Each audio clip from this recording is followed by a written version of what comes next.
I remember the exact second my life split in two. The moment I realized falling wasn't the scariest part. It was who was waiting when I hit the bottom. The rain was relentless that night, pounding against my windshield so hard it blurred the world into streaks of white and gold. My wipers couldn't keep up. My breath came fast, uneven, fogging the glass from the inside as I gripped the steering wheel like it was the only thing holding me together. I shouldn't have been driving. Not like that. Not with my phone lighting up every few seconds with his name, Marcus, again and again, like he refused to let me disappear. I told him it was over. I told him I was done being small, done being talked over, done being looked at like I didn't belong in rooms I worked twice as hard to enter. But men like him didn't hear endings. They rewrote them. I saw his headlights in my rearview mirror before I heard the engine. Too close, too aggressive, weaving through traffic like the road belonged to him. Like I did, my chest tightened.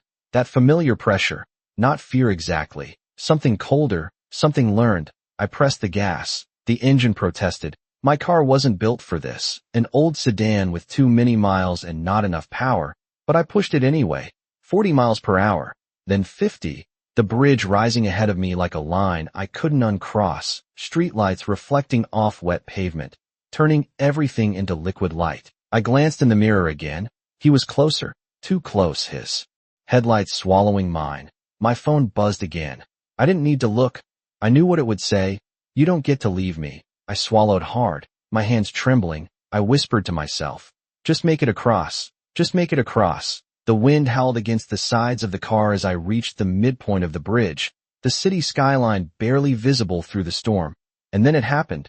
A sudden impact from behind. Not enough to send me spinning, just enough to remind me he was there. Controlling the distance, controlling me. My heart slammed against my ribs. I tightened my grip, tried to steady the wheel, tried to breathe, but the rain got heavier. Visibility dropped to almost nothing. And then another hit, sharper this time, my car jolting forward, tires slipping against the slick surface. I felt it. The moment control started to slip, the wheel too light in my hands, the road no longer responding the way it should. No, no, no, I whispered, but the words didn't matter. Nothing did. The guardrail loomed closer, metal glinting under streetlights, and in that fraction of a second, everything slowed. The rain, the sound, even my thoughts. I saw his headlights behind me, steady, unhurried, like he already knew how this would end. And then the world tilted. My car broke through the barrier. Not violently, not loudly, just a sudden absence where solid ground used to be.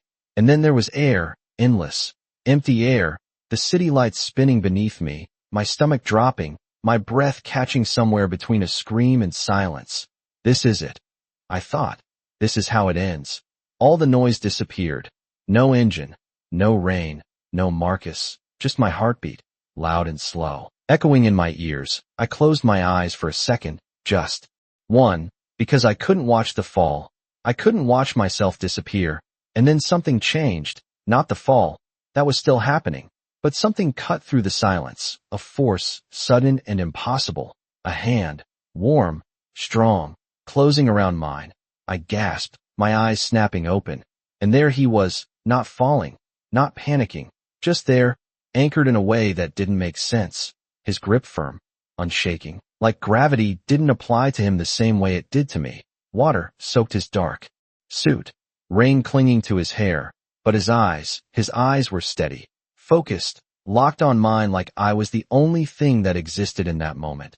Don't let go, he said, his voice low, controlled, cutting through everything else. But it wasn't a command for me. It was a promise from him, because his hand tightened, pulling, not rushing, not jerking, just steady, deliberate strength. Like he had already decided I wasn't going anywhere.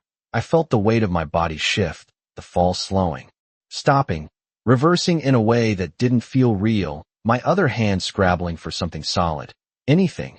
And then there was ground again, cold, wet pavement beneath me, my knees hitting first, then my hands, my entire body shaking as air rushed back into my lungs like I'd forgotten how to breathe. I coughed, trying to process what had just happened, trying to understand how I was still here, how I wasn't at the bottom of the river like I should have been. I looked down at my hand, still wrapped in his fingers firm around mine, not letting go, not even a little. I followed that connection back up to his face, and for a second, the world narrowed to just us. The storm, the bridge, everything else faded. "Who are you?" I managed, my voice barely more than a whisper. He didn't answer. Right away, just studied me. Like he was memorizing something important, something he'd been looking for longer than I could understand. Then finally, he spoke, his thumb brushing once against my wrist, grounding, deliberate. "Vincent," he said, like it was enough, like it explained everything. And maybe it did, because something in my chest shifted, something I couldn't name, something that felt a little too much like the beginning of something I wasn't ready for. Behind us, the empty road stretched back across the bridge. No headlights, no sign of Marcus, just rain and silence, like he'd never been there at all. I should have felt relief. I should have felt safe. But instead, I felt something else, something heavier, because Vincent didn't release my hand. Not when I pulled in a shaky breath. Not when I tried to sit up. Not even when I looked at him like I was trying to figure out if he was real. "Why?" I asked, the words slipping out before I could stop it. "Why did you help me?" His gaze didn't waver, not for a second, and when he answered, his voice was softer, but no less certain. "I didn't help you," he said, and something in the way he said it made my heart stutter. "I chose you." And just like that, I realized falling hadn't been the moment everything changed. It was this, his hand still wrapped around mine, his presence impossible to ignore, like the storm itself had delivered me straight into his world, and deep down, in a place I didn't want to examine too closely, I knew one thing with absolute certainty. He wasn't going to let me go. I did not realize how tightly he was holding my hand until I tried to pull away, and he did not let me. Not forcefully, not painfully, just enough to remind me that the connection between us was not something he intended to break. The rain had not stopped. It poured harder now, soaking through my clothes, dripping from my hair, running down my face in cold streams that made it hard to tell where the storm ended and I began. I pushed myself up slowly, my legs unsteady, my breath still uneven, and he adjusted with me, his grip steady, anchoring me in a way that felt both comforting and unsettling. At the same time, "You are safe," he said quietly, like it was a fact, like safety was something he could simply decide for me. I let out a small, disbelieving laugh that did not sound like mine. "Safe," I repeated. The word felt foreign, fragile, like it might shatter if I said it too loudly. I glanced behind us again, the empty stretch of bridge, no headlights, no sound of another engine, nothing but rain and distant city noise. "He is gone," Vincent added, his voice calm, certain, like he had already closed that chapter. "How do you know that?" I asked, my voice sharper now, my fingers twitching slightly in his grasp. "Because I do," he replied. No hesitation, no explanation, just certainty, and something about that certainty made my stomach tighten. I looked at him more closely this time. Really looked. The way he stood, composed despite the storm. The way his suit, though soaked, still looked expensive, tailored. The kind of clothing that did not belong on someone who should be out here in the rain pulling strangers from the edge of death. The way his eyes held mine without wavering, dark and steady and far too observant. "You were not just driving by," I said slowly, the realization forming piece by piece. "You were already here." His expression did not change, but something flickered behind his eyes, something almost like acknowledgement. "I do not believe in coincidences, Ava," he said, and hearing my name on his lips made my entire body go still. "I did not tell you my name," I whispered, my pulse picking up again, a different kind of fear now, quieter, deeper. He did not answer right away. Instead, his thumb brushed once more against the inside of my wrist, the same spot where my pulse raced beneath my skin, as if he could feel it, measure it, understand it. "I know more about you than you think," he said finally, and that should have terrified me. It should have sent me running in the opposite direction, but my legs did not move. My hand was still in his, and something in the way he said it made it sound less like a threat and more like a promise. The sound of tires on wet pavement broke through the moment, low and controlled, not rushed, not chaotic. A black car pulled up beside us, sleek and silent, its headlights cutting through the rain like a blade. The passenger door opened before the car fully stopped, revealing a man in a dark suit, older, composed, his eyes scanning the surroundings with practiced precision. "Sir, everything is clear," he said, His tone respectful but firm. Vincent did not look away from me. Not even for a second. Good, he replied. Then his grip shifted slightly, guiding rather than holding. Come with me, he said. Not a question, not an order exactly, something in between. Something that assumed I would follow. I hesitated, my mind racing. Every instinct I had built over years of navigating spaces where I was not always welcome screamed at me to be careful. To not trust a man who knew my name without being told, who appeared out of nowhere and made danger disappear like it was nothing. I should go home, I said, the words sounding weak even to my own ears. Home is not safe for you anymore, he said quietly, and there was no arrogance in it. No exaggeration, just a simple statement that settled heavily in my chest.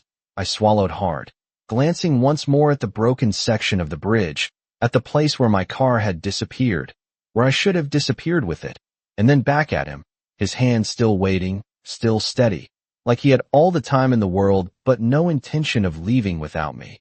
What happens if I say no?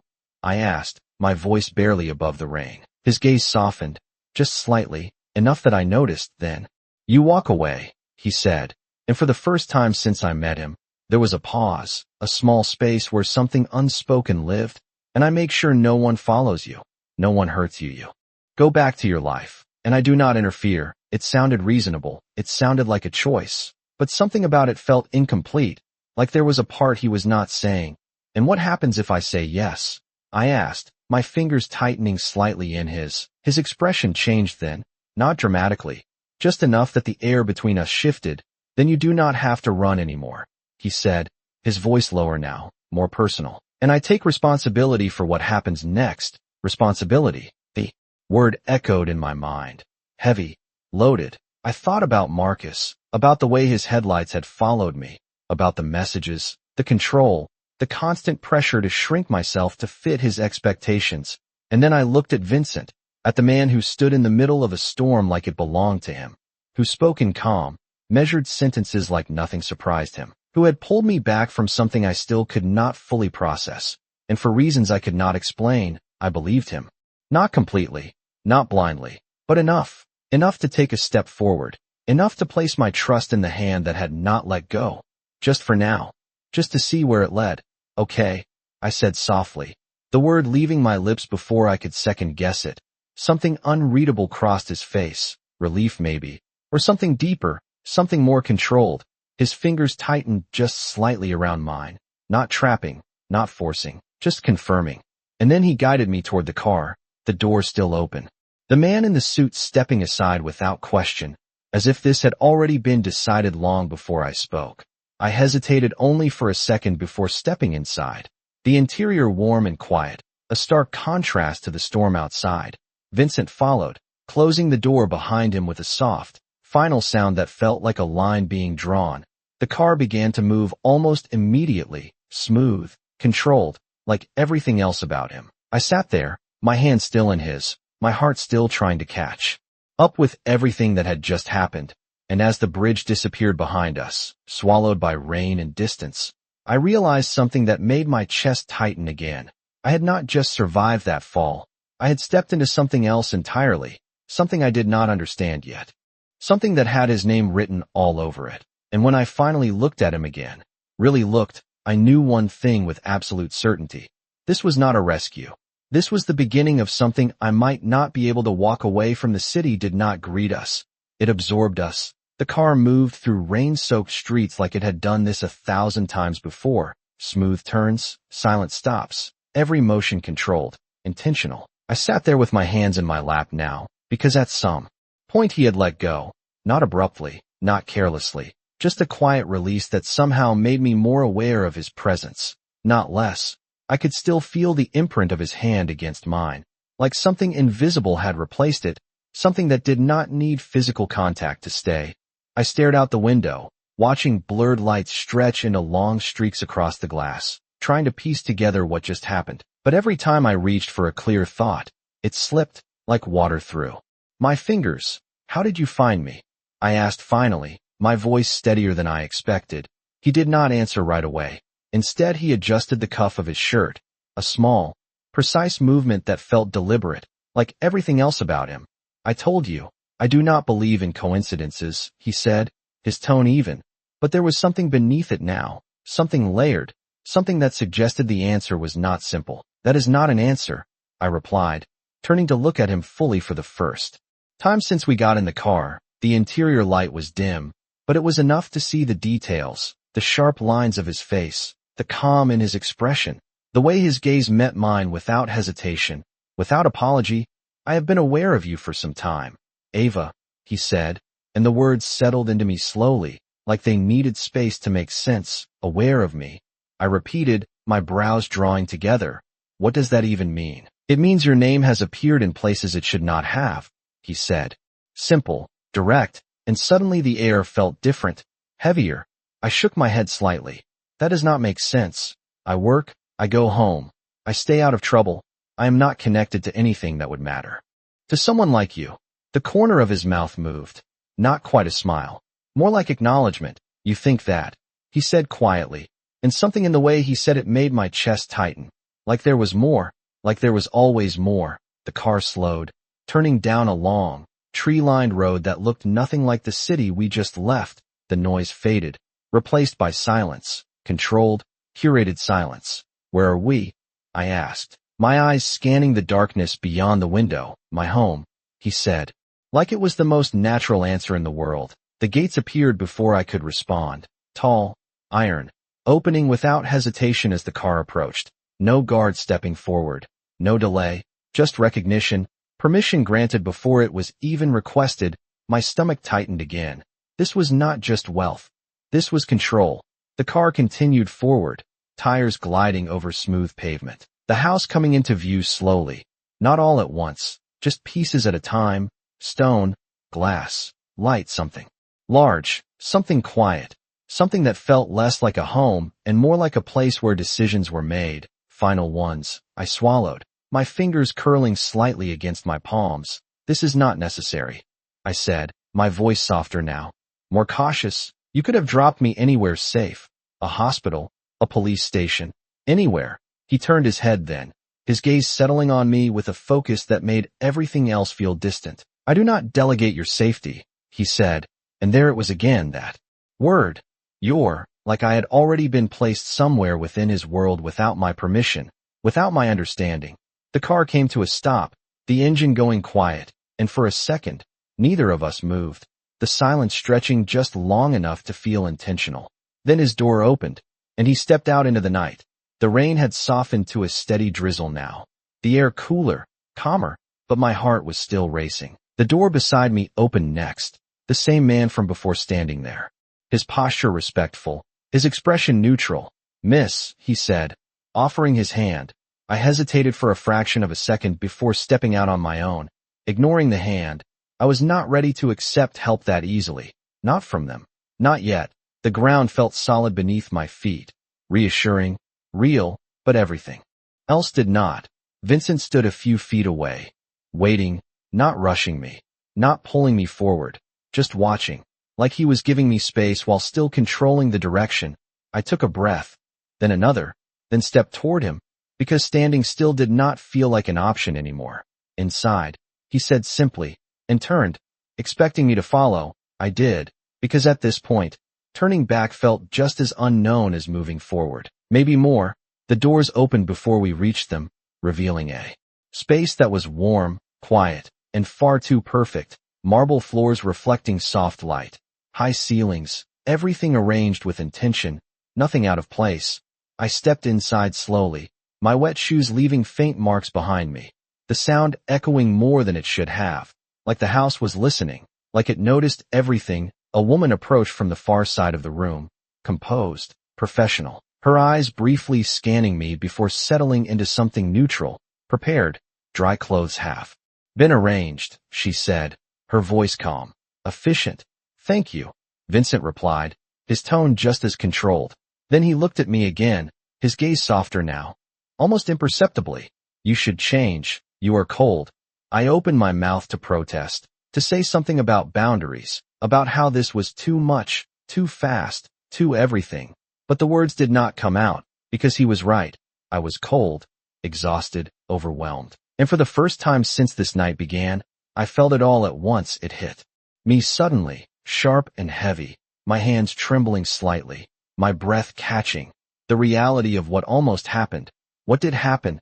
Crashing into me all at once. His expression changed then, not dramatically, just enough. He stepped closer, not invading, not overwhelming, just enough to be there, steady, present. Breathe, he said quietly, and I did, because something about the way he said it made it feel possible, made it feel like I could. I closed my eyes for a second, focusing on the sound of my breath, the feel of the air in my lungs, the way the ground stayed solid beneath me. When I opened them again, he was still there, exactly where I left him, exactly as composed, exactly as certain. This is temporary, I said, more to myself than to him. I will leave in the morning. His gaze held mine, unblinking, unreadable for a moment. Then something shifted, something quiet but undeniable. We will discuss that, he said. And it was not a refusal, not exactly. But it was not agreement either. It was something in between, something that told me this situation was not as simple as I wanted it to be. And as I stood there, in a place I did not belong, wearing clothes that were not mine, surrounded by a world I did not understand, one thought settled deep in my chest, heavy and certain. I had not just stepped into his world. I had been brought into it. And leaving might not be entirely up to me. Sleep did not come easily. It hovered just out of reach, like everything else in this place. I stood in front of the mirror longer than necessary, staring at the version of me reflected back, wrapped in clothes that were not mine, softer fabric, cleaner lines. Everything about it felt like it belonged to someone else. Someone who had not almost disappeared into the dark just hours ago. I touched the sleeve lightly, then my wrist, the same spot where his hand had been, and for a second I could still feel it, steady, unyielding. I exhaled slowly and stepped away. The room they gave me was quiet, too quiet, the kind of silence that made your thoughts louder instead of softer. I walked to the window, looking out at the grounds, the long driveway, the closed gates in the distance. It was beautiful in a controlled way, every tree placed, every light intentional, nothing random, nothing out of place, just like him. I wrapped my arms around myself, not from the cold, but from the weight of everything settling in. I should have left already. That was the plan. That had to be the plan, but my body had not moved. My feet had stayed exactly where they were, like something in me understood that leaving was not as simple as opening a door and walking away. A soft knock broke through my thoughts, not loud, not demanding, just enough to remind me I was not alone here. Come in, I said, my voice quieter than I expected. The door opened slowly, and there he was, not rushed, not hesitant, just present, like he had always been there, and I had only just noticed. You are awake, Vincent said, his tone calm, measured, as if he had already known the answer before asking. I nodded slightly. Sleep is not exactly cooperating, I replied, attempting something close to normal, something that felt like me. He stepped inside, closing the door behind him with that same quiet finality I was beginning to recognize. I understand, he said, and something in the way he said it made me believe he did, not because he was guessing, but because he had seen this before, not me exactly, but something like me, someone like me. I crossed my arms, grounding myself. You said we would discuss me leaving, I reminded him, because I needed to hear it again, needed to make it real before it slipped away like everything else tonight. His gaze shifted slightly, not avoiding, just considering.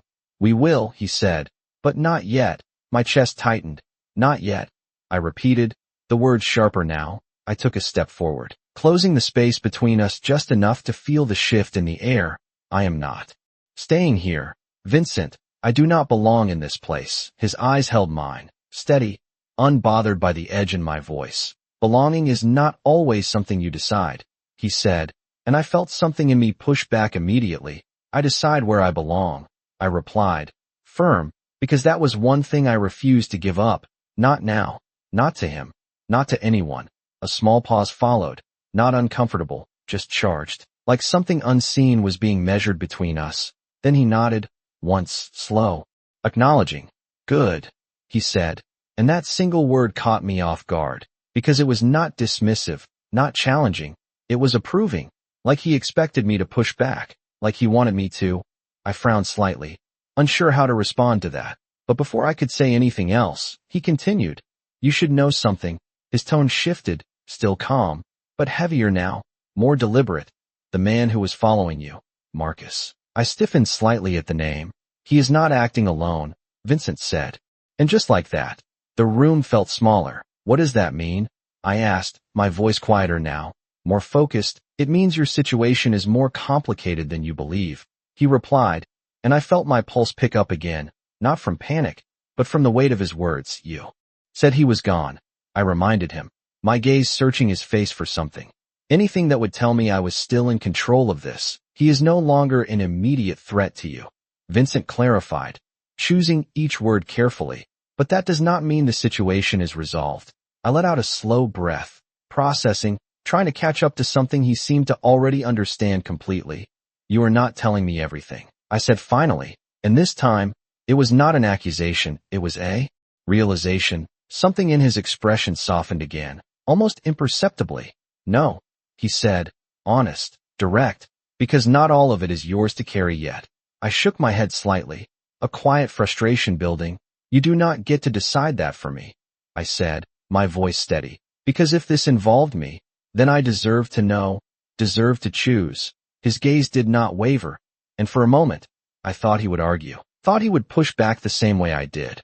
But instead, he stepped closer, not enough to invade, just enough to shift the distance again. You are right, he said, and that simple agreement caught me off guard more than any argument could have. You should choose, he continued, his voice lower now, more personal, but you cannot make an informed choice without understanding the risk, and right now, you do not. I hesitated, because as much as I wanted to fight him on that, there was something in the way he said it that felt grounded, not controlling, not dismissive, just factual. So help me understand, I said, the words quieter now, more intentional, because if I was going to stay, even temporarily, it would be on my terms. He studied me for a moment, like he was deciding something, weighing something. Then finally, he nodded again, a small but significant shift. Tomorrow, he said, we will go through everything. No omissions, no assumptions, just the truth. I held his gaze, searching for any sign that this was another controlled answer, another half-truth. But there was nothing there except that same steady certainty, and for reasons I still could not explain, I believed him again, not completely, not blindly, but enough to take a breath and let it out slowly. Fine, I said, but I am leaving after that. His expression did not change, but something in his eyes shifted, something deeper, something that made my chest tighten again.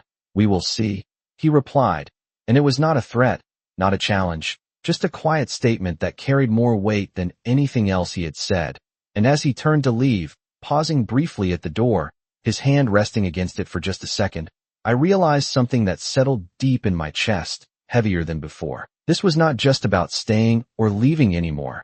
This was about understanding a world I had never asked to be part of, and the man who had already decided I was standing right in the center of it. Morning did not feel like morning in that place. It felt like a continuation, like the night had simply changed its lighting and nothing else. I woke before the sun fully rose, my body still wired, my mind still turning over every word he had said. Tomorrow we will go through everything. No omissions, no assumptions, just the truth. His voice echoed in my head. Calm, certain, like truth was something he could hand to me in a controlled, measured way. I sat up slowly, the unfamiliar room grounding me again in reality. This was not a dream, not something I could shake off with a deep breath and a step outside. This was real. He was real, and whatever he had pulled me into was very real. I swung my legs over the side of the bed, the floor cool beneath my feet, and for a moment I just sat there, hands resting on my knees, breathing, steadying, reminding myself that I still had choices, that I had not lost that. Not yet. A soft knock came at the door, lighter this time, more expected. Come in, I said, already knowing it would not be him. The same woman from last night entered, composed as ever, carrying a tray. Breakfast has been prepared, she said, her tone respectful but distant, like she understood boundaries even in a place where boundaries felt blurred. Thank you, I replied, standing, the normalcy of the exchange almost jarring against everything else. She set the tray down near the window, then paused, just slightly, before speaking again. He is waiting for you when you are ready. Of course he is, I thought, because control here did not feel loud. It felt quiet, precise, like everything moved according to a rhythm I had not learned yet. I nodded once. I will be down soon. She inclined her head and left, the door closing softly behind her. I exhaled slowly, walking toward the tray, the smell of coffee rising, familiar, grounding. I wrapped my hands around the cup, letting the warmth seep into my fingers, anchoring me in something simple, something real, for a few minutes. I let myself just exist, no questions, no decisions, just the quiet. But it did not last, it never did, because the moment I set the cup down, reality rushed back in. I changed quickly, choosing clothes that felt more like me, simple, comfortable, something that reminded me I still had an identity outside of this place. Then I stepped out into the hallway. The silence there was different, not empty, but watched, like the house itself was aware of every movement. I followed the direction I had been given, each step measured, each breath steady, until I reached the room where he was waiting. The door was already open, of course it was, and there he stood, exactly where I expected him to be, near the window, hands loosely at his sides, posture relaxed but intentional, like even stillness was a choice for him. "You are punctual," he said as I entered, his gaze lifting to meet mine. "I like to know what I am walking into," I replied, crossing my arms lightly, not defensive, just grounded. A faint shift in his expression, almost approval again. "Then let us begin," he said, gesturing toward the table behind him. I hesitated for only a second before stepping forward, because this was what I had asked for. Answers, clarity, truth, and now I had to be ready to hear it. He pulled out a chair, not as a gesture of control, but something else, something older, more deliberate. I sat, keeping my focus steady. He remained standing for a moment, studying me like he was confirming something. Then he moved, taking the seat across from me, the distance between us intentional, close enough to hold attention, far enough to respect space. "You said Marcus was not acting alone," I started, not waiting, not easing into it, because I needed to understand.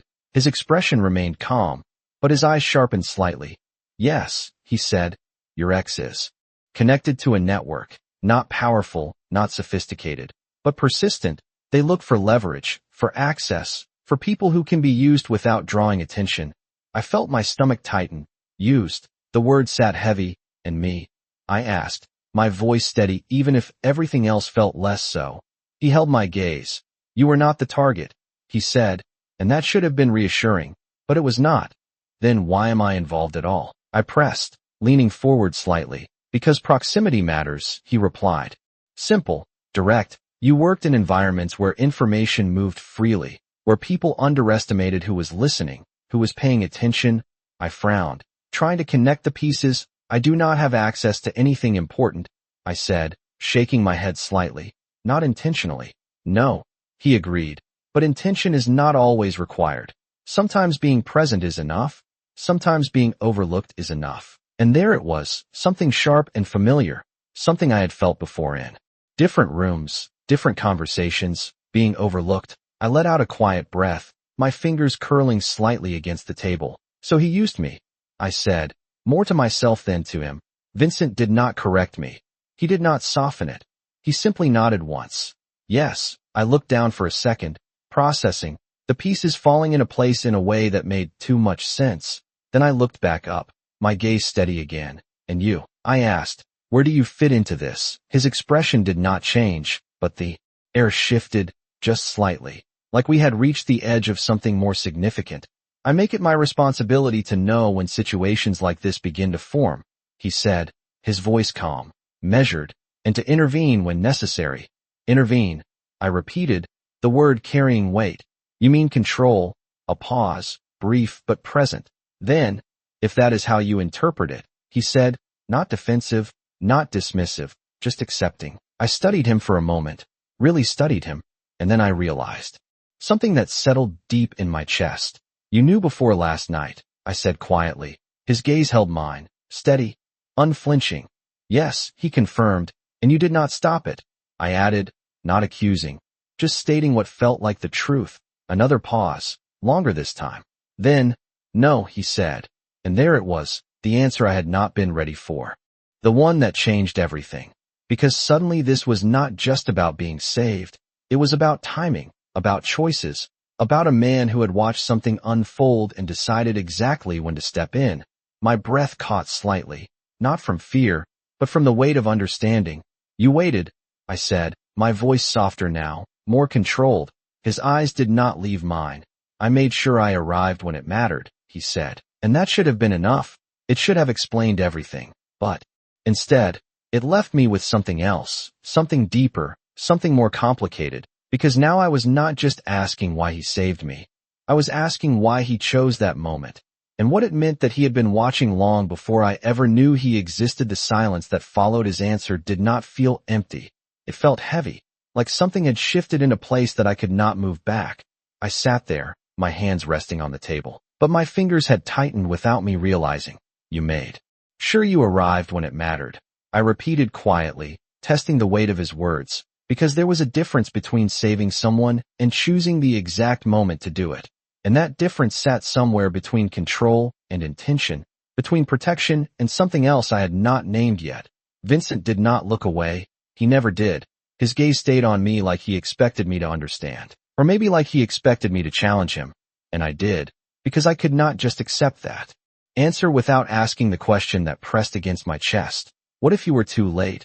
I asked, my voice steady but lower now. More personal, more real. A small pause followed. Not hesitation, not uncertainty, just a moment where something unspoken passed through his expression. Then he answered.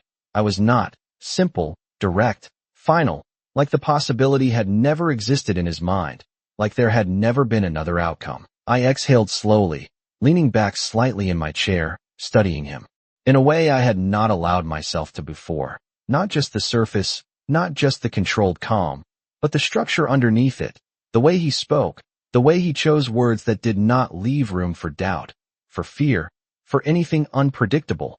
You sound very certain about things that are not entirely in your control, I said, my tone measured, not confrontational, just honest. Something in his eyes shifted then, not annoyance, not dismissal, something sharper, something that suggested I had reached a point he did not often let people touch.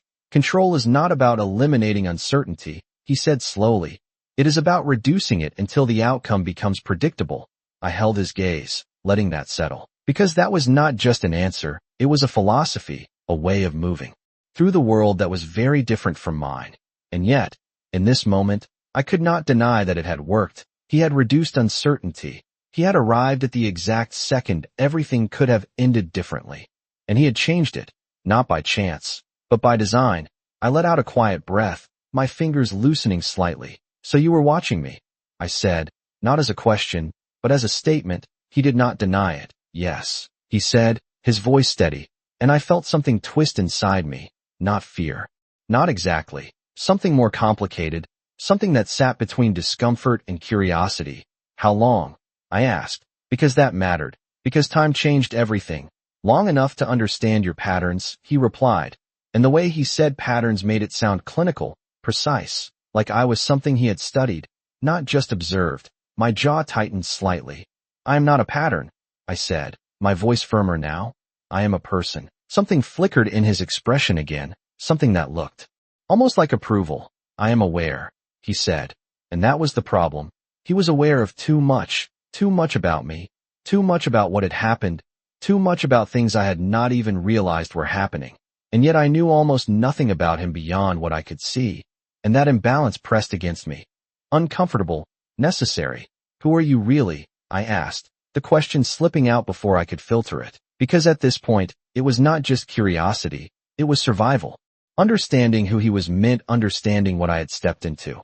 Vincent leaned back slightly in his chair, not retreating, just adjusting, as if he had been expecting that question all along. I am someone who ensures that situations like yours do not spiral beyond control, he said, and I almost smiled, because that was not an answer, not a real one. That is not what I asked, I said, my eyes narrowing slightly. You are avoiding it. Another pause, longer this time. And for the first time since I met him, I saw something that looked like consideration, like he was deciding how much to give, How much to hold back? Then he spoke. I manage operations that require discretion, influence, and precision, he said, his tone unchanged. But the words carried more weight now.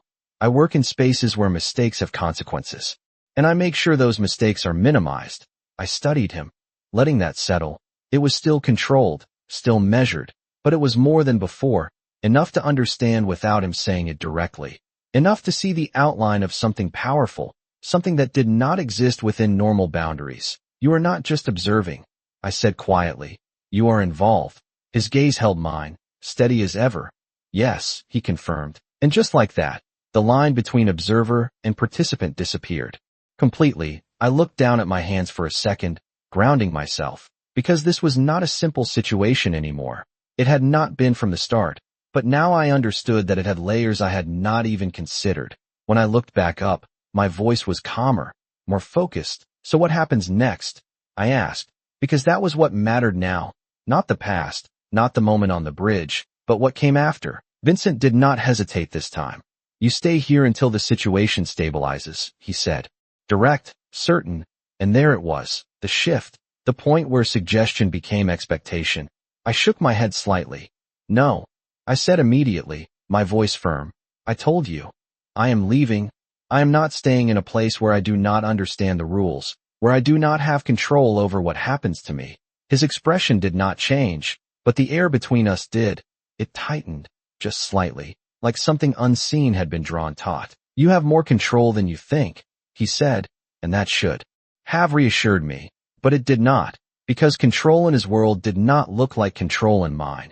It looked like structure, like influence, like decisions made before I even knew there was a choice. Then let me leave, I replied, holding his gaze, because if what he said was true, then he would let me walk out. Another pause, quieter this time, heavier, and for a second, I thought he might agree, thought he might stand, open the door, let me step back into a world that suddenly felt very far away. But instead, he leaned forward slightly, just enough to close the distance again, his voice lower now, more personal. If you leave now, you will not understand what you are walking into, he said. And something in the way he said it made my chest tighten, not because it sounded like a warning, but because it sounded like a fact. I held his gaze, refusing to look away.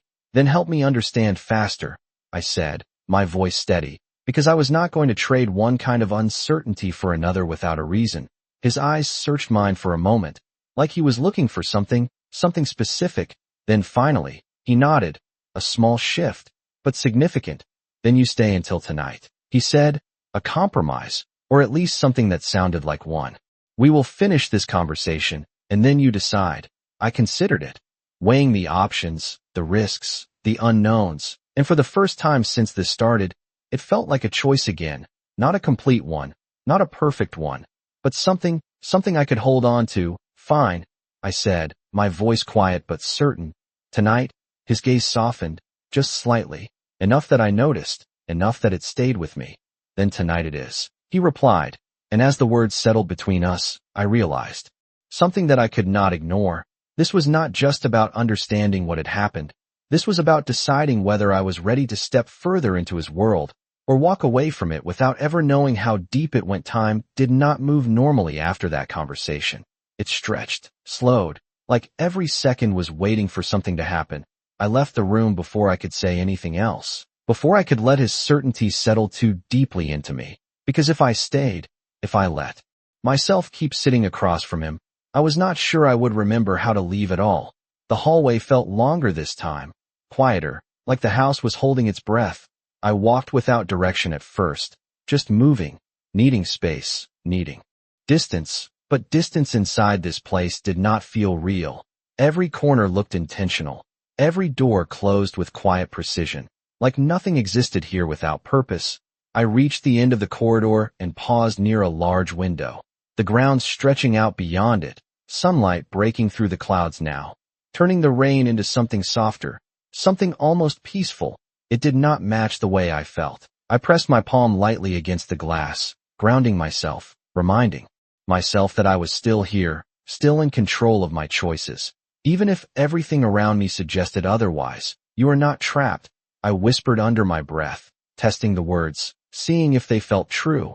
A faint reflection stared back at me, and for a moment, I did not recognize her, not because she looked different, but because something in her expression had shifted, something quieter, more aware. I straightened slightly, pulling my hand away from the glass, then turned, because standing still was not helping, because thinking too long in one place made everything heavier. I moved down another hallway, slower this time, taking in details I had not noticed before, paintings on the walls, subtle, expensive, not loud, not meant to impress, just present, like everything here, controlled, refined, intentional.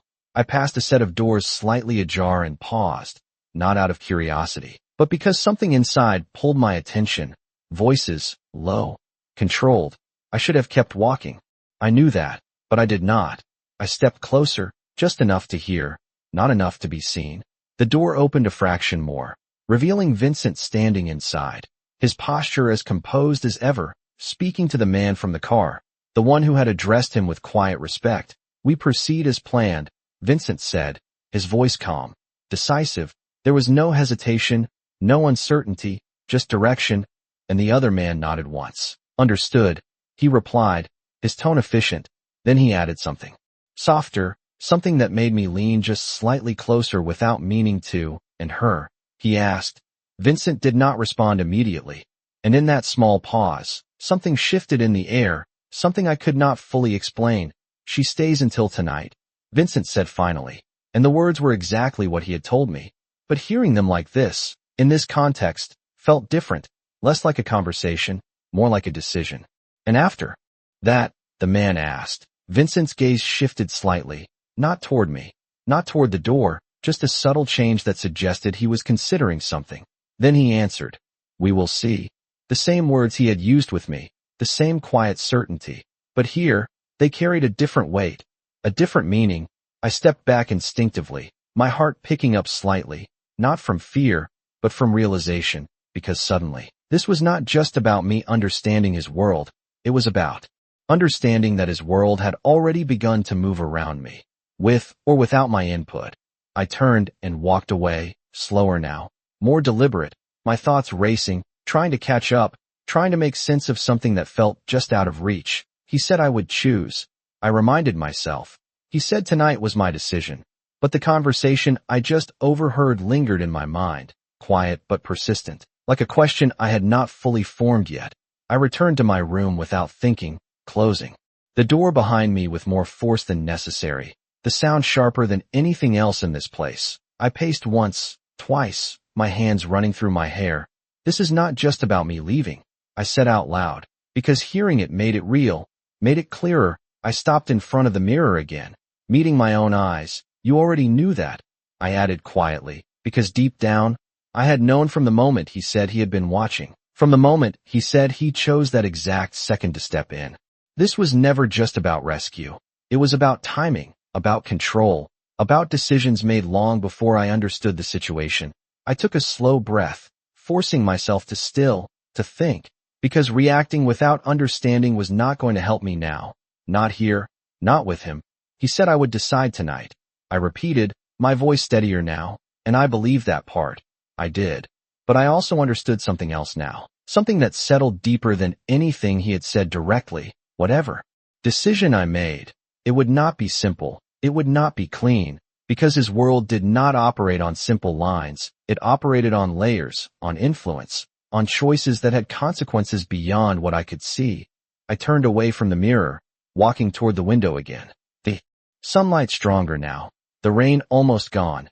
Everything outside looked calm, controlled, like nothing had happened, like I had not stood on the edge of something that could have ended everything. I pressed my fingers lightly against my wrist again, the same spot where his hand had been, and for a second, I felt it, not physically, but something close, something that reminded me of that moment, the pull, the certainty, the way he had not hesitated. And that was the part that stayed with me, not the fall, not the fear, but the way he had reached for me like it was never a question.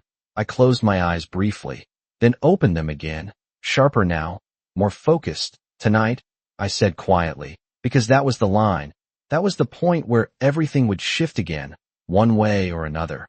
And as I stood there, watching a world that looked untouched by everything I was trying to understand, I realized something that I could not ignore anymore. I was not just deciding whether to leave his world. I was deciding whether I was ready to understand why he had already decided to reach for me in the first place. The afternoon did not settle into anything calm. It sharpened, like every hour was quietly building towards something I could not avoid. I did not stay in my room this time. I could not. The walls felt too aware, too close, like they held more than silence. So I moved again, not aimless anymore, but intentional. If I was going to make a decision tonight, then I needed to understand the space I was standing in, not just the words he had given me, but the world behind them. I walked through the house slower now, noticing the details that had slipped past me before, the subtle presence of people who were not visible but always there, the way doors opened before I reached them, the way footsteps echoed just enough to remind me I was not alone. Even when I felt like I was, this was not just a house, it was a system, one that moved without hesitation, one that responded before questions were asked, and that realization settled deeper than anything else, because systems did not revolve around individuals, they absorbed them. I paused near a wide staircase, my fingers brushing lightly along the railing, smooth, polished, untouched by anything careless. Everything here had a purpose, and that meant I had one too, whether I understood it yet or not. Do you always analyze everything this closely? His voice came from behind me, calm, familiar, and somehow exactly where I expected it to be. I did not turn immediately, not because I was avoiding him, but because I needed a second, just one, to steady myself. Then I looked over my shoulder. Meeting his gaze, I prefer to understand where I am before I decide where I am going, I replied, my tone even, and something in his expression shifted, not surprise, not approval exactly, something quieter, more attentive, a reasonable approach, he said, stepping closer. Not too close, just enough to shift the space again. Everything about him seemed to exist in that balance. Never too much, never too little, always exact. I turned fully this time, crossing my arms lightly. You said tonight I decide. I reminded him, because I needed to anchor the conversation back to something clear, something defined. His gaze held mine, steady as ever. Yes, he said, and his certainty did not waver. Then I need more than just information, I said, my voice firm. I need to understand why me, not the situation, not Marcus, not the network. Me, because that was the question that had been building since the moment I realized he had been watching, not just aware, but intentional. Vincent was quiet for a moment, not avoiding, not deflecting, just considering, and that pause felt different this time, heavier, more personal, like the answer mattered in a way the others had not. You were not supposed to stand out, he said finally, and the words caught me off guard, because they were not what I expected. What does that mean?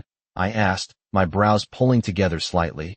It means you were in spaces where people are often overlooked, he continued, his voice calm. But there was something beneath it now, something more deliberate, more focused. People assumed you were background, he added, and there it was again, that familiar edge, that quiet truth I had learned to navigate my entire life. I did not react immediately. I let the words settle, because they were not wrong. They were just not complete. I have heard that before, I said, my tone measured. People assume a lot of things. His gaze did not leave mine. Yes, they do, he agreed. But assumptions create blind spots, and blind spots create opportunities. I held his gaze, the meaning clear now, clearer than I wanted it to be. So I was an opportunity, I said, not as a question, but as a fact I was trying to accept. He did not deny it. At first, yes, he said, and the honesty landed heavier than anything else he could have said, because it meant he was not trying to soften it, not trying to reshape it into something easier. To accept, just the truth. But that changed, he added, and something in his voice shifted again, quieter, more personal. I felt it before I understood it. Changed how? I asked, my voice softer now, not weaker, just more focused, because this was the part that mattered, the part that explained everything else. His gaze searched mine for a moment, longer than before, like he was looking for something specific, something that would allow him to say what came next. You did not behave the way they expected, he said, and I frowned slightly. Unsure. What does that have to do with anything? I asked. Everything, he replied simply, because when people underestimate you, they stop paying attention. But you kept moving, You kept noticing things without realizing it. Patterns, conversations, shifts in behavior. I did not understand, not fully, but I could feel the shape of it forming. You were saying I saw something, I said slowly. He nodded once, not intentionally, but enough, and that made you visible. I let out a quiet breath, processing, because that changed everything again, not just that I was involved, but that I had been part of something without knowing it, something that had drawn his attention long before that night. And you were watching that, I said, my voice steady again.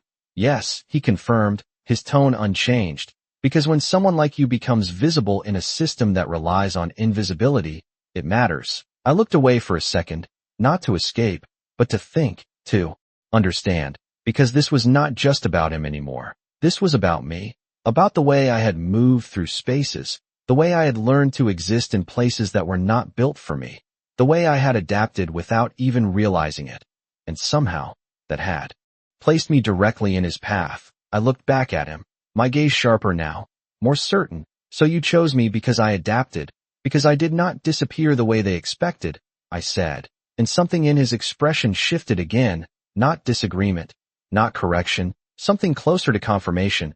I chose you because you did not break under pressure you did not even know you were under, he said, his voice lower now, more deliberate. And that was different.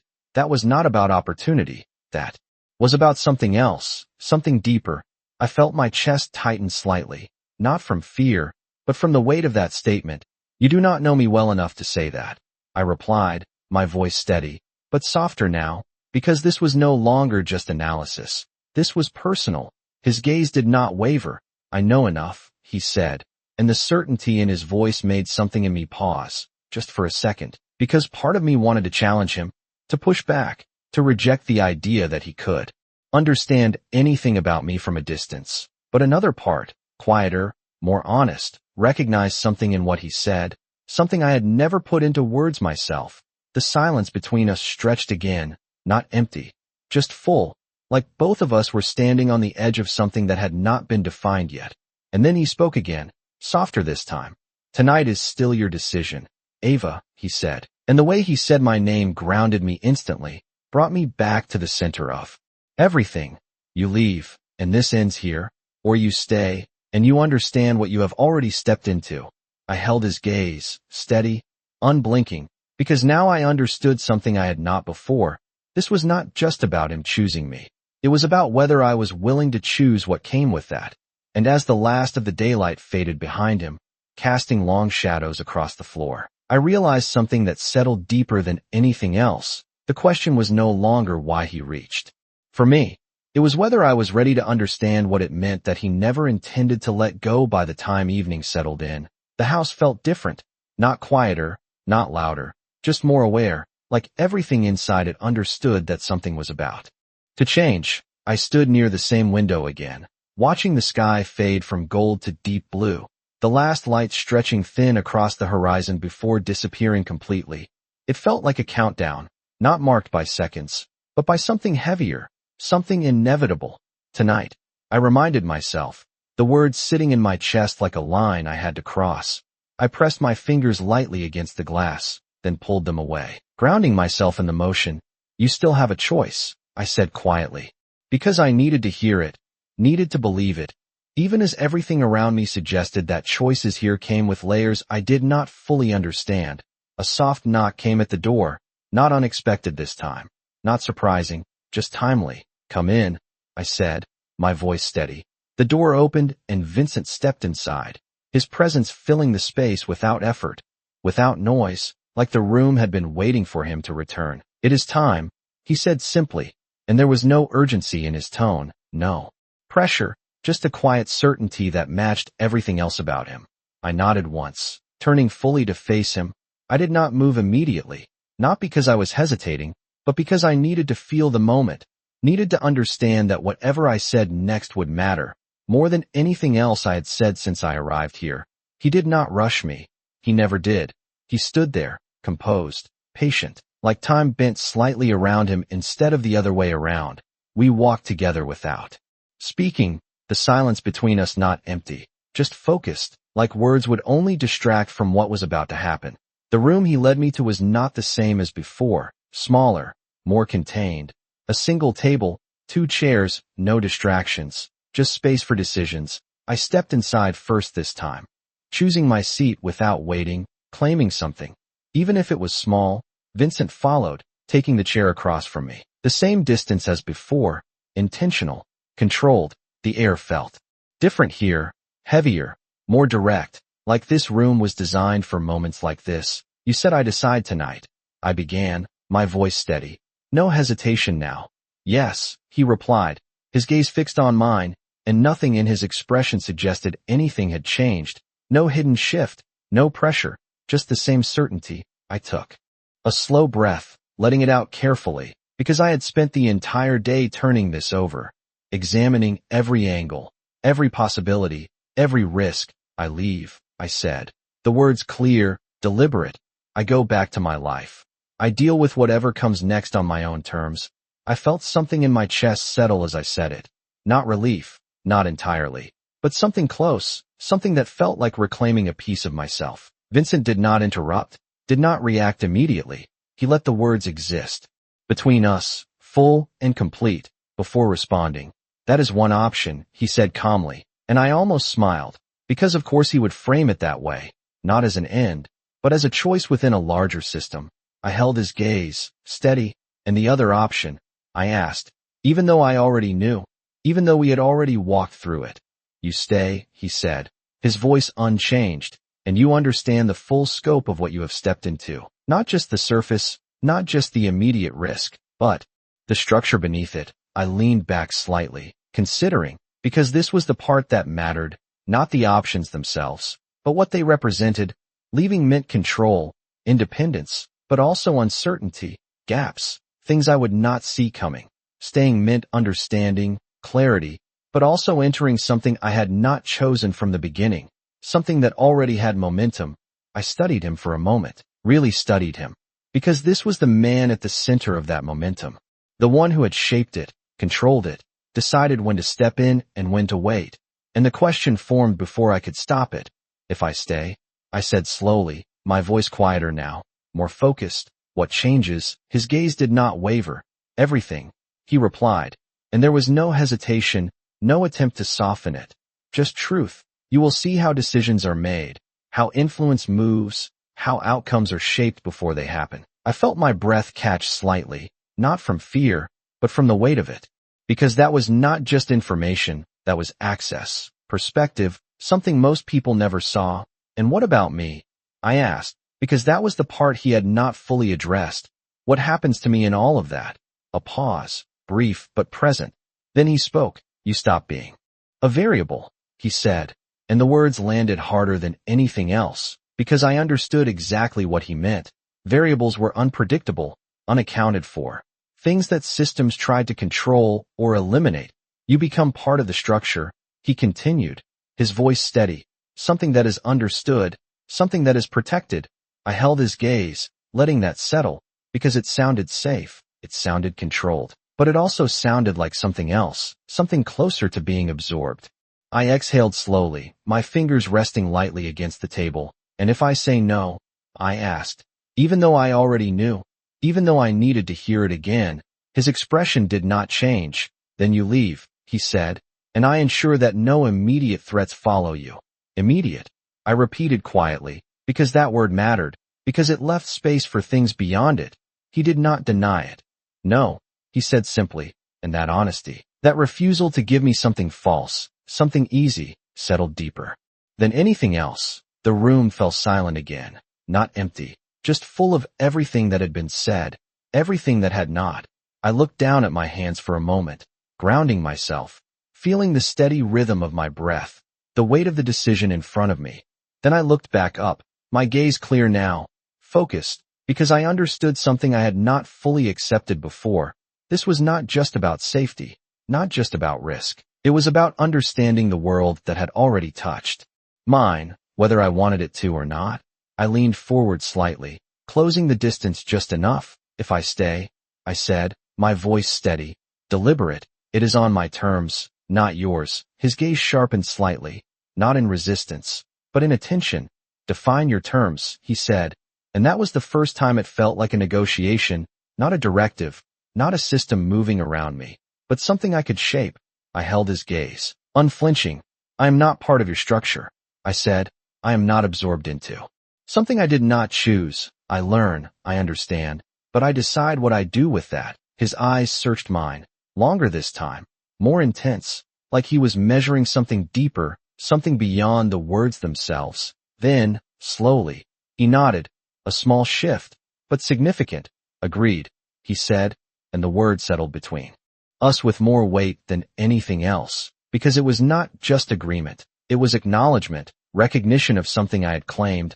I exhaled slowly, feeling something inside me steady, not completely, not perfectly, but enough to make the next words clear.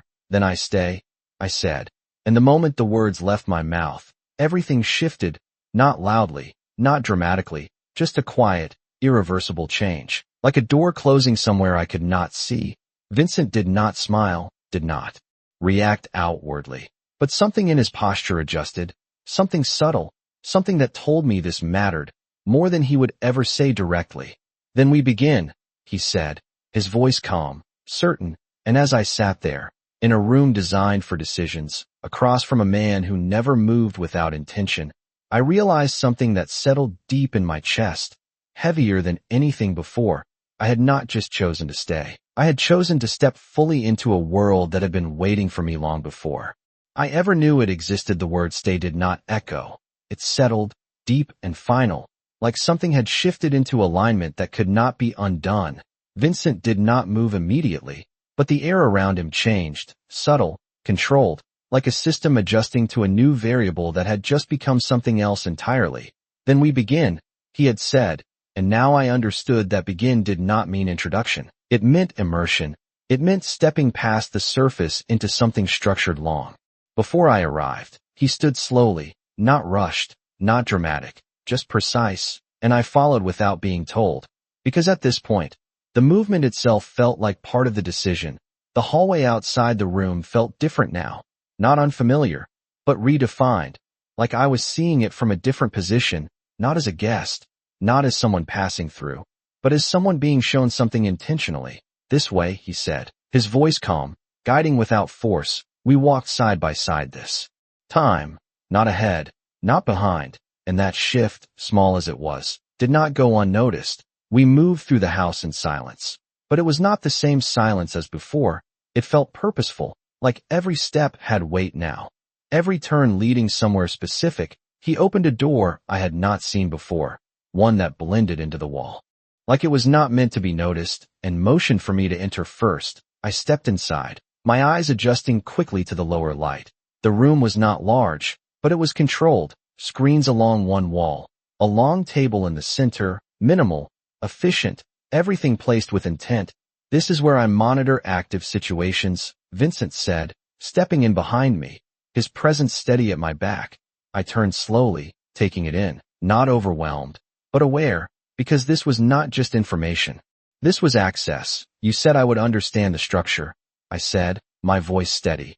This is part of it, he replied, moving past me toward the screens, his movements fluid, practiced. He tapped once, and the displays came alive, not chaotic, not overwhelming, just organized streams of data, locations, timestamps, patterns. I stepped closer, drawn in despite myself. What am I looking at? I asked, because it was clear, but not yet meaningful. These are movements, he said, his voice even. Transactions, communications, shifts in behavior. I track changes before they become problems. I studied the screens, the way information connected, the way patterns formed if you looked long enough. It was not random. It was intentional, every piece feeding into something larger. This is how you knew about Marcus, I said, the realization settling in. Yes, he confirmed, his gaze shifting briefly to me, then back to the data. He was part of a pattern that did not align. I crossed my arms lightly, not defensive, just grounding myself as I processed. And you just watch all of this? I asked, because watching implied distance, implied observation without involvement. His expression remained calm. I observe until observation is no longer sufficient, he said. And there it was again, that line, that point where he stepped in, where he shifted from watching to acting. I let out a slow breath, turning back to the screens. Because now I understood something I had not fully grasped before. He did not just control outcomes, he anticipated them. He shaped them before they fully formed. And that meant something else too. Something I could not ignore. You knew I was connected to that pattern before I did, I said quietly. He did not deny it. Yes, he said, his tone unchanged. I shook my head slightly, a small, incredulous breath escaping. You let it play out, I said, not accusing, just stating what I now saw clearly. Another pause, brief. Then he answered. I allowed it to reach a point where intervention would be definitive. I turned to look at him fully, my gaze sharper now, more focused. Definitive for who? I asked, because that mattered, because timing like that was not neutral, it was intentional. His eyes met mine, steady, unflinching. For you, he said, and the words landed heavier than I expected, because they carried something I had not fully accounted for, something beyond control, beyond structure, something closer to choice. I held his gaze, letting that settle, because this was the part that blurred the line between calculation and something else, something I was still trying to define. You are very certain about outcomes that involve me, I said, my voice quieter now, more personal. Something in his expression shifted again, subtle, but present. I am certain about the decisions I make, he replied, and that was not the same thing. Not exactly. I looked away for a moment, processing, then back at the screens, because I needed distance from that answer. Even if it was just a step. Show me how I fit into this, I said, because if I was stepping into this world, then I needed to see my place in it, not as a concept, but as something real. Vincent moved closer to the screen, his hand lifting slightly, then pausing, like he was considering something. Then he made a selection, and the display shifted, narrowing, focusing, patterns rearranging until they formed something more specific. My name appeared, not large, not highlighted, just present, integrated into a network of connections I had never seen before. My breath caught slightly, not from fear, but from the clarity of it, because suddenly, I could see it, not in detail, not fully, but enough to understand that I had not been standing outside of this system. I had been inside it all along. You see now, he said quietly, his voice closer then. Before, I nodded slowly, my eyes still on the screen, because I did see. I saw how proximity created connection, how small moments, small overlaps, created lines that extended further than I ever realized. I was never just background, I said softly, more to myself than to him. No, he replied, just as quiet. You were never invisible. I exhaled slowly, the weight of that settling in, because that changed everything again, not just how he saw me, but how I saw myself within all of this. I turned to face him, my expression steadier now, more grounded. So what happens now? I asked, because understanding was one thing, but what came next mattered more. His gaze held mine, calm, certain. Now, he said, we refine your position. And there it was, the next step, not passive, not observational, but active, deliberate. I felt my pulse steady instead of spike, because for the first time since this began, I was not reacting, I was choosing. And as I stood there, in a room designed for control, surrounded by systems that moved with precision and intent, I realized something that settled deep in my chest, heavier than before but clearer.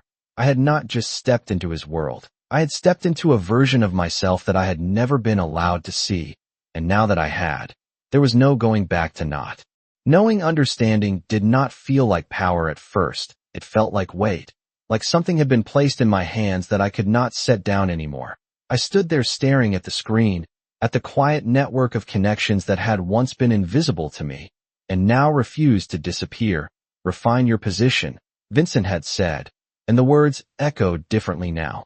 Not as a suggestion, but as a shift in identity. I turned slowly to face him, my arms no longer crossed, my posture different.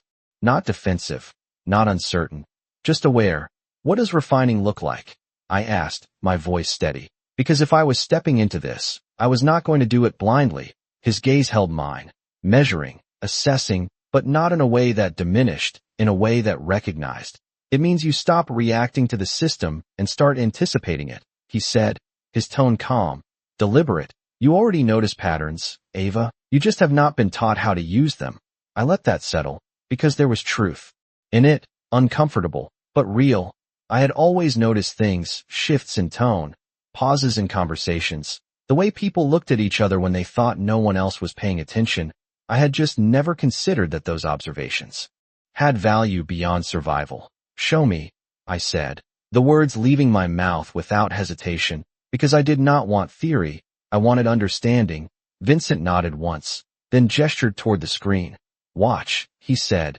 The display shifted again, narrowing, focusing on a series of movements that looked ordinary at first, people entering and leaving spaces, messages sent, small changes in timing. But as I watched, really watched, something started to form, a rhythm, a pattern that was not random. You see the delay here, he said, his voice low, guiding but not directing. I leaned closer, my eyes scanning the timestamps, the slight gap between actions. It is subtle, I said, more to myself than to him. But it is consistent. Yes, he replied. That delay indicates hesitation, and hesitation indicates uncertainty. I nodded slowly, the logic settling into place, and uncertainty creates openings, I added, the words forming before I could stop them. Something in his expression shifted then, not surprise, but recognition. Exactly, he said, and that single word landed differently than anything else, because it was not correction, it was confirmation. I straightened slightly, my mind already moving ahead. So you track hesitation, identify the source, and then what? I asked, turning back to him, because understanding the pattern was only part of it. His gaze held mine, steady. You decide whether to close the gap or widen it, he said, and there it was, the choice, the part that turned observation into action. I exhaled slowly, my thoughts aligning. Closing it stabilizes the situation, I said, thinking it through. Widening it creates pressure, forces movement. He nodded once, precise, controlled. You are learning quickly, he said, and the words should have felt like approval, but they felt like something else, something heavier, because learning quickly in his world meant something. It meant adaptation. It meant usefulness. I held his gaze, not looking away, not shrinking from it. I am not here to be useful to your system, I said, my voice firm, because that line mattered, because I needed to hold on to it. His expression did not change, but something in his eyes sharpened. You are here because you chose to understand it, he replied, calm, certain, and that was not the same thing, not exactly, but it was close enough to blur the line. I looked back at the screen, grounding myself in something objective, something I could analyze without the weight of his gaze. The pattern shifted again, new data feeding in, new movements forming, and this time, I saw it faster, the delay, the hesitation, the break in rhythm. There, I said, pointing without thinking. His eyes followed, then returned to me. What does it mean? He asked, not testing, not challenging, just asking. I took a breath, focusing. It means something changed, I said, my voice steady, something unexpected, something that disrupted the pattern, and that disruption will force a response, a small pause. Then, what kind of response? He asked. I hesitated for a fraction of a second, then answered, controlled, I said, because if the system is stable, it will correct itself. If it is not, it will escalate. Silence followed, not empty, just full, like something had settled into place. Vincent studied me for a moment, longer than before, and this time, I did not look away. I let him, because I understood now that this was not just observation. This was evaluation. Then he nodded, once, slow, deliberate. You see it now, he said, and it was not a question. I exhaled slowly, feeling something shift inside me, something that had been there all along but had never been named. I see how it works, I replied, and that was the truth, not the full truth, not yet, but enough to change how I moved, how I thought, how I understood the space around me. I stepped back from the screen, creating distance, not to disconnect, but to think, to place myself within what I had just seen. If I am part of this, I said slowly, turning back to him, then I need to know where I stand, not in your system, but in relation to it. His gaze held mine, steady, unflinching. You stand at the point where observation becomes influence, he said, and the words settled deep, because they were not just descriptive, they were defining. I let out a quiet breath, my fingers brushing lightly against my wrist again. That same unconscious motion, grounding, familiar. And I realized something in that moment. Something that shifted everything once more. I had spent so long learning how to exist in spaces that overlooked me, how to move without drawing attention, how to survive within systems that were not built for me. And now, I was standing in a place where that very skill set had made me visible in a different way, not as someone to ignore, but as someone to understand, to position, to use if I allowed it. I looked at Vincent, really looked at him, not as the man who saved me, not as the one who had been watching, but as the one who had recognized something in me before I did. And that realization was not comfortable, but it was real. This does not change who I am, I said quietly, more to myself than to him. His response came without hesitation. No, he said, it reveals it. And that was the moment everything shifted again, because I understood then that this was not about becoming something new. It was about seeing something that had always been there, something I had never been allowed to name.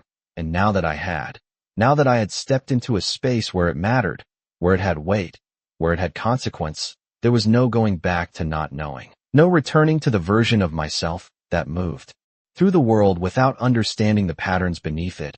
I took a slow breath, steady, deliberate, then met his gaze again, my voice clear, controlled.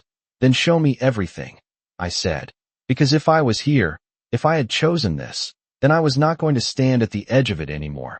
I was going to understand it completely. And as the screens shifted again, new layers unfolding in front of me, I realized something that settled deeper than anything else. This was not just about learning his world. It was about stepping into a version of mine that I had never been given the chance to claim until now. Everything did not come all at once. It unfolded, layer by layer, like something that had always been there waiting for me to notice. The screens shifted again under Vincent's control, but this time I did not just watch. I followed, my eyes tracking movement, connections, the subtle delays that now stood out where before they would have blended into noise. It was not overwhelming, not anymore. It was structured, and that structure made it understandable, which made it powerful. This is only one layer, Vincent said, his voice steady beside me. There are others, I nodded slowly, because I could feel that already, like standing at the edge of something much larger. Show me the next, I said, my voice calm, grounded, because hesitation no longer served me here. He adjusted the display, and the data shifted again, not just movements now, but relationships, networks overlapping, lines that connected people who would never appear connected on the surface. I leaned closer, studying the intersections. This is where influence moves, he said, not through direct action, but through proximity, through timing, through pressure applied in the right place. I traced one of the lines with my eyes, watching how it branched, how it split, how it reconnected in ways that felt intentional. So nothing here is isolated, I said, more to myself than to him. Nothing important ever is, he replied, and that answer settled deeper than the rest, because it meant something I could not ignore. If nothing was isolated, then neither was I, not anymore. I stepped back slightly, letting the full scope of the screen come into view, and that is when I saw it again, not just my name this time, but the way it sat within the network, not central, not dominant, but not insignificant either, positioned at a point where multiple lines intersected, subtle, but important. I felt my breath steady, my mind aligning with what I was seeing. I am not just connected, I said slowly, I am positioned. Vincent's gaze shifted to me, his expression unchanged but attentive. Yes, he said, and that position can either remain passive, or it can be used. I turned to face him fully, my posture straight, grounded. I told you, I am not here to be used, I said, my voice firm, because that line still mattered. His response came without hesitation. Then do not be, he said, calm, certain, and something in that answer shifted the weight of the word entirely, because he was not contradicting me.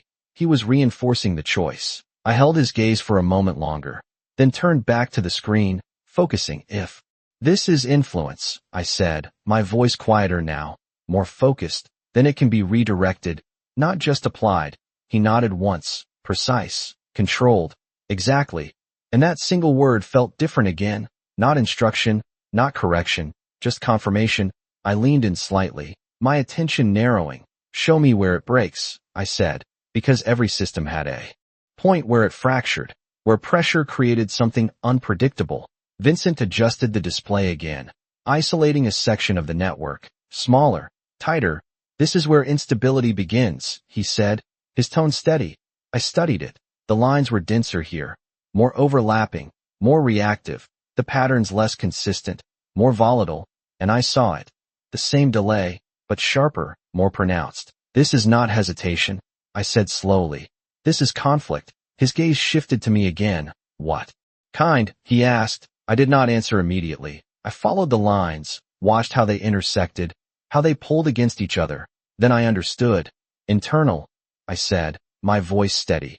The system is not aligned. Something inside it is resisting. A brief pause. Then Vincent nodded. Once, deliberate. Correct. I exhaled slowly, feeling something settle deeper inside me. Not just understanding, but clarity. Because now I could see it. Not just the patterns, but the tension within them. The way systems held together. The way they started to pull apart. And more importantly, where someone could step in. If you widen that conflict, I said, turning to him, you do not need to force anything. It will shift on its own. His eyes held mine, steady, evaluating. And what happens if you stabilize it instead? He asked. I considered it, my mind moving through the possibilities. Then you control the outcome, I said. But you also reveal your position. Another pause, longer this time, and I felt it.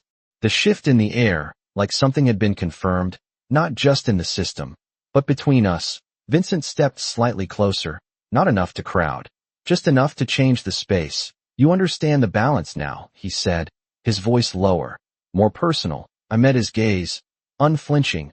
I understand that every decision has a cost, I replied.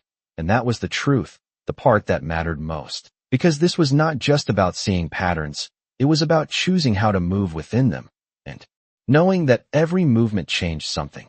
He held my gaze for a moment longer, then nodded, slow, deliberate.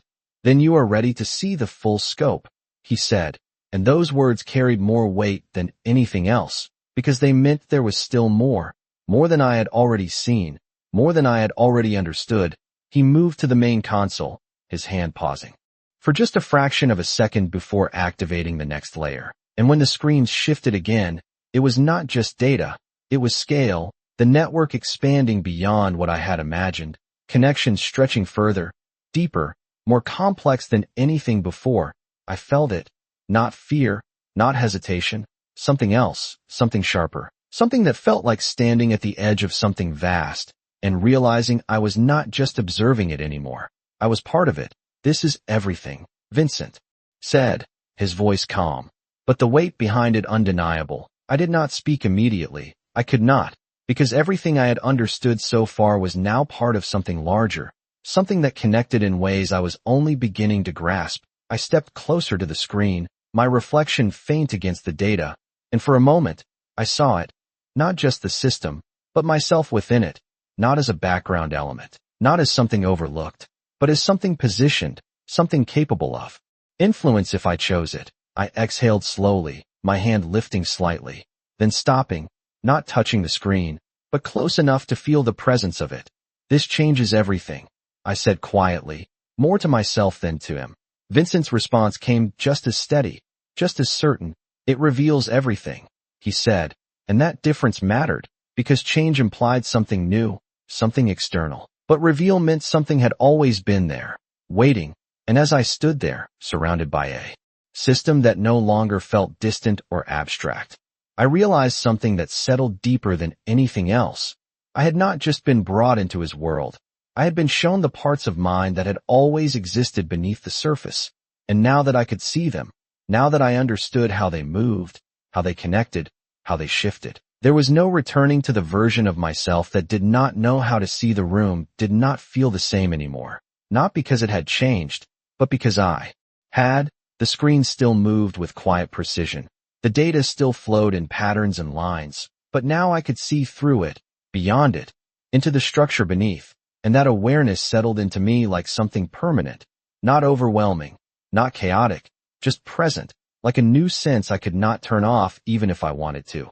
Vincent stood beside me, not speaking, not interrupting, just there, steady, as if he understood that this moment did not need words, that understanding had its own weight, its own silence. I exhaled slowly, my eyes still tracing the network, and for the first time since all of this began, I did not feel like I was catching up. I felt like I was aligned, like the movement around me made sense in a way it never had before. This is what you see all the time, I said quietly, not a question, just acknowledgement. Yes, he replied, his voice calm. And now you do too. I nodded once, because that was the truth, not just seeing, but understanding, and understanding changed everything. I turned slightly, my gaze shifting from the screens to him. You said this reveals everything, I said, my tone measured, and it does, but it also changes what comes next. His eyes met mine, steady, attentive. And what do you think comes next? He asked, and there was no test in his voice, no challenge, just curiosity, real and direct. I held his gaze for a moment, letting the question settle, because this was no longer about reacting, no longer about trying to keep up. It was about choosing, and that choice felt different now, clearer, sharper. I think the system adjusts, I said slowly, my voice calm. When something becomes visible, it cannot go back to being ignored. It has to be accounted for. A small pause followed. Then Vincent nodded. Once, deliberate, correct, he said, and the word landed. With quiet certainty, not praise, not validation, just alignment. I turned back to the screen, my eyes scanning the network again. But this time, I was not looking for patterns, I was looking for position, for movement, for possibility, and I saw it.